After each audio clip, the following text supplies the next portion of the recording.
बिहार के पटना जिले के पालीगंज गांव में एक बहुत ही प्यारी सी कन्या का जन्म हुआ। कन्या अत्यंत सुंदर थी। उसके माता पिता अथवा रिश्तेदारों ने जन्म पर खुशियां मनाई। घर में उत्सव जैसा माहौल था। लेकिन कुछ रिश्तेदारों ने कन्या के जन्म की बात सुनी तो आलोचना करने लग गए। कन्या का नामकरण उसके रूप व सौंदर्य के आधार पर विदुषी रखा गया। विदुषी बहुत ही सुंदर और चंचल स्वभाव की थी। जो भी उसे देखता उससे आकर्षित हुए नहीं रह पाता। उसे गोद में लेकर प्यार करने लग जाता।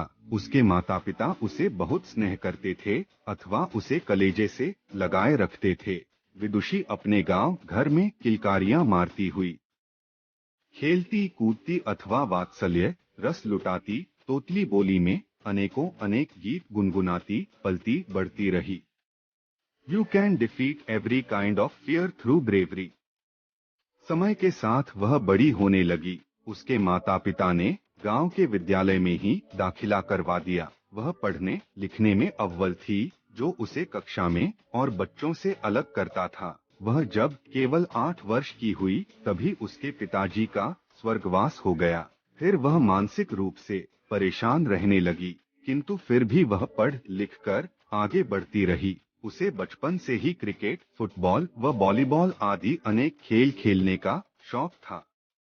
वह अभ्यास करती थी, उसमें लगन था, जिसके कारण वह एक राष्ट्रीय खिलाड़ी भी बन गई। विदुषी एक साधारण परिवार में जन्मी थी। धन के अभाव से उसने हार नहीं मानी। उसने कॉलेज से लॉ बटा वकालत की परीक्षा भी पास कर ली। विदुषी की जिंदगी में एक मोड़ ऐसा आया कि जब वह एक परीक्षा देने के लिए ट्रेन से जा रही थी, रास्ते में असामाजिक तत्वों ने ट्रेन पर हमला कर दिया। विदुषी ने जब इसका पुरजोर विरोध किया तो डाकुओं ने उसे ट्रेन से नीचे धकेल दिया। इस कृत्य से उसका एक पैर ट्रेन की चपेट में आकर कट गया।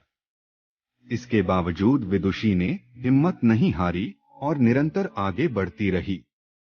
विदुषी अपने भाग्य के भरोसे न रहकर पूरे जीवन में मेहनत करती रही। उसके नेक इरादे ने एक दिन एवरेस्ट की चोटी भी लांघ दी। अपने देश भारत का झंडा एवरेस्ट की चोटी पर गर्व से लहराता हुआ विदुषी और उसके जज्बे को सलाम कर रहा था।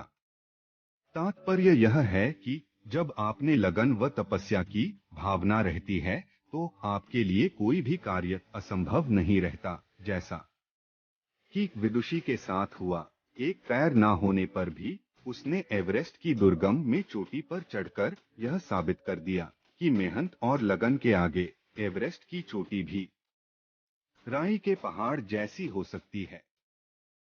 Moral of this motivational story.